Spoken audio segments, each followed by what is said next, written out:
ভাই বিরাদার আসসালামু আলাইকুম। আশা করি সবাই অনেক ভালো আছেন। আমাদের দুই বাংলার ভাইজান নাম্বার ওয়ান সুপারস্টার শাকিব খানকে কেন্দ্র করে চলছে আলোচনা এবং সমালোচনা।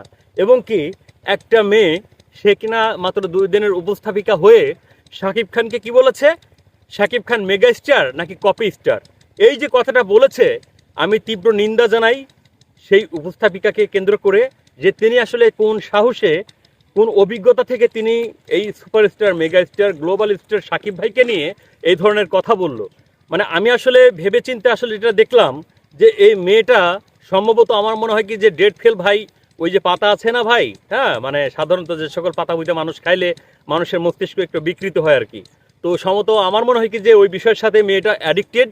তো যার কারণে এই ধরনের কথাবার্তা বলেছে আমাদের দুই বাংলার ভাইজান নাম্বার ওয়ান সুপারস্টার শাকিব খানকে কেন্দ্র করে যারা উল্টাপাল্টা কথা বললে ভাই, আমরা অবশ্যই তাদের বিপরীতে এবং তাদের সাথে আমরা অবশ্যই লড়ার চেষ্টা করব। আমরা যারা সাকিবিয়ান আছি, ইনশাল্লাহ অবশ্যই আমরা সাকিব ভাইয়ের পাশে ছিলাম, আছি, থাকবো। আর এবারের ঈদে অবশ্যই আমাদের দুই বাংলার ভাইজান number one superstar Shakib Khan, সে যে সিনেমা নিয়ে আসুক না কেন, সেটা হোক সোলজার, সেটা হোক প্রিন্স, তো অবশ্যই সেটা ইন্টারন্যাশনালি, সেই সিনেমাটা অবশ্যই ইন্টারন্যাশনালি একটা সিনেমা হবে, যে সিনেমাকে কেন্দ্র করে অবশ্যই চলছে তুমুল আলোচনা এবং অনেকেই সমালোচনা করছে যে ভাই, শাহরুখ খানের যাত্রা খেয়ে যান বা এই সিনেমার আসলে আপনার কি মানে কপি করা হচ্ছে।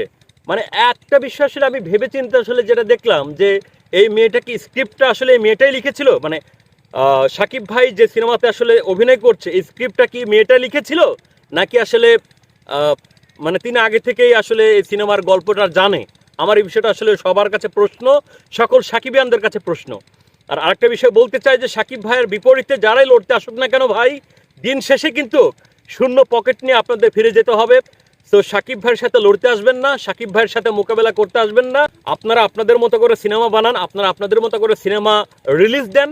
সিঙ্গেল স্ক্রিনগুলো এখনও যেগুলো টিকে আছে, শুধুমাত্র মেগা স্টার সুপারস্টার সাকিব ভাইয়ের উপর ডিপেন্ড করে কিন্তু টিকে রয়েছে।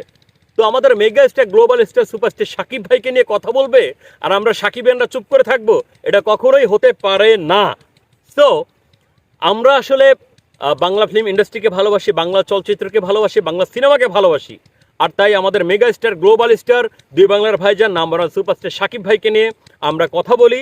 সো অনেকে হয়তো বলতে পারে ভাই, এটা তো আপনাদের আসলে ইনকামের ধান্দা। ভাই না ভাই, আমরা ইনকামের জন্য এখানে আসি নাই ভাই, আমরা সাকিব ভাইকে ভালোবাসি, আমরা বাংলা ফিল্ম ইন্ডাস্ট্রিকে ভালোবাসি বলেই আমরা ইন্ডাস্ট্রিকে নিয়ে কথা বলি, আমরা সাকিব ভাইকে নিয়ে কথা বলি। কারণ বর্তমান সময়ে যে ব্যক্তিটা বাংলা ফিল্ম ইন্ডাস্ট্রিতে লিড দিয়ে যাচ্ছে, যার উপর ডিপেন্ড করে এখন গ্লোবালে আমাদের বাংলা সিনেমা রিলিজ হচ্ছে, তো তাকে নিয়ে অবশ্যই আমরা কথা বলবোই। কারণ আমাদের বাংলা সংস্কৃতি, আমাদের বাংলা চলচ্চিত্র, এটা টিকে রাখার জন্য যেই ব্যক্তিটা পরিশ্রম করে যাচ্ছে 2 যুগেরও বেশি সময় ধরে, সেই ব্যক্তিটার আমরা অবশ্যই আলোচনা এবং সেই ব্যক্তিটাকে নিয়ে অবশ্যই প্রশংসা আমরা অবশ্যই করব এবং অ্যাপ্রিসিয়েট জানাই যে আমাদের দুই বাংলার ভাইজান নিজেকে যেভাবে ভেঙে ভেঙে আজকে এই পর্যায়ে নিয়ে এসেছে এবং তিনি নিজেকে যেভাবে ডেভেলপ করছে, যেভাবে তার অভিনয় দক্ষতা দিয়ে দর্শক মহলগুলোতেও কিন্তু তার একটা সুনাম বয়ে নিয়ে আসছে তিনি তার অভিনয়ের মাধ্যমে। তো আমরা অবশ্যই সাকিব ভাইয়ের সাথে আছি, ছিলাম, থাকবো এবং বাংলা চলচ্চিত্র এবং বাংলা ফিল্ম ইন্ডাস্ট্রি যতদিন আছে অবশ্যই ততদিন আমরা কথা বলবো। এবং আমাদের দুই বাংলার ভাইজান number one superstar Shakib Khan আছে যতদিন, আমরা অবশ্যই তাকে নিয়ে এবং তার বিপরীতে যারা উল্টাপাল্টা কথা বলবে তাকে নিয়ে আমরা প্রতিবাদ করব এবং তার বিষয়টা নিয়ে অবশ্যই প্রতিবাদ করব। আমরা সাকিবিয়ানরা কখনো চুপ করে থাকার পাত্র নয়, আমরা কখনো চুপ ছিলাম না, চুপ থাকবও না। সাকিব ভাইকে নিয়ে কেউ কখনো উল্টাপাল্টা কথা বলবে, এটা আসলে বলার আগে তার 10টা বার অন্তত ভাবা উচিত যে আমি কাকে নিয়ে কি কথা বলতে যাচ্ছি। তো যাই হোক, শাহরিন আক্তার সুমি আপু, রিয়েল এনার্জি প্রোডাকশনের প্রডিউসার, তিনি একটা সাক্ষাৎকারে যে কথাগুলো বলেছে সেই কথাতে আমরা সাকিবিয়ানরা অবশ্যই ব্যথিত এবং ব্যথিত মন নিয়ে অবশ্যই আমরা তীব্র নিন্দা জানাই এবং বয়কট করি রাক্ষস সিনেমাকে। তিনি যে সিনেমাতে প্রডিউস করেছে এবং অবশ্যই আমরা তাকে মনে প্রাণে বিশ্বাস করে ভালোবাসার একটা জায়গা, মানে এইখানে স্থান দিয়েছিলাম যে আমাদের দুই বাংলার ভাইজান নাম্বার ওয়ান সুপারস্টার সাকিব ভাইকে নিয়ে তিনি আসলে যে পদক্ষেপ গ্রহণ করেছে এবং বাংলা চলচ্চিত্র, বাংলা ফিল্ম ইন্ডাস্ট্রি উন্নয়নের ক্ষেত্রে তিনি যে আসলে পদক্ষেপ গ্রহণ করেছে বা তিনি যে পথে হাঁটছে, আমরা অবশ্যই তার প্রতি শ্রদ্ধা এবং তার প্রতি ভালোবাসা, তার প্রতি মায়া মমতা, ভালোবাসা এবং রেসপেক্ট রেখে আমরা কিন্তু কথা বলছি এবং কথা বলতে চাই। কিন্তু দিন শেষে যে ব্যক্তিটাকে দিয়ে তিনি সফল একটা সিনেমা এবং সফল একটা বিজনেস করলো, দিন শেষে কিনা তাকে নিয়েই সমালোচনা, মানে এই বিষয়টা আমরা কোনোভাবেই মানতে পারি না এবং মানতে পারবো না এবং মেনে নেওয়া সম্ভব আমার মনে হয় কি যে আমার কাছে না। তো আপনাদের কাছে কি মনে হয় সেটা আমি জানি না ভাই। এদের সাকিবিয়ান হয়ে, সাকিব ভক্ত হয়ে আমি অবশ্যই সাকিব ভাইয়ের হয়ে কথা বলবো। সাকিব ভাইয়ের পজিটিভ যে বিষয়গুলো এবং তিনি দিন শেষে দেখুন তাকে নিয়ে কিন্তু অনেকেই অনেক সমালোচনা করে যাচ্ছে, তাকে নিয়ে অনেকেই অনেক ধরনের কথাবার্তা ইতিপূর্ব থেকে শুরু করে এখনো পর্যন্ত বলে যাচ্ছে, কিন্তু তিনি কখনো কোনো সমালোচকের কথার জবাব দেয়নি। তিনি নীরবে সয়ে যাচ্ছে, তিনি নীরবে তিনি তার অভিনয় দক্ষতা সিনেমার মাধ্যমে, পর্দার মাধ্যমে কিন্তু প্রকাশ করছে। এবং এমনও শোনা যাচ্ছে যে এই যে ইথিকা পল, এই নায়িকাটাকে নাকি সুপারস্টার বানিয়েছে নাকি ওপার বাংলার দেব। এই যে বিষয়টা, মানে বিষয়টা আমার কাছে হাস্য, মানে মানে আমার কাছে মনে হয় কি যে ভাই বিষয়টা হাস্যজনক একটা বিষয়।